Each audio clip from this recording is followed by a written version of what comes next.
আমরা বলছিলাম গতকালকের তুলনায় আজকে কিন্তু বেশ খানিকটা উন্নতি করেছে প্রত্যেকটি দল।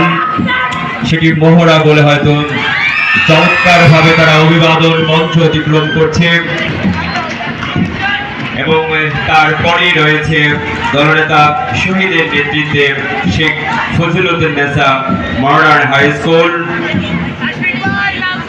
ছোট্ট ছোট্ট সোনামণিরা কিন্তু তারা তাদের স্কাউটিং যে কঠোর পরিশ্রম করেছে সেটি কিন্তু তারা তাদের আজকের অভিবাদন মঞ্চের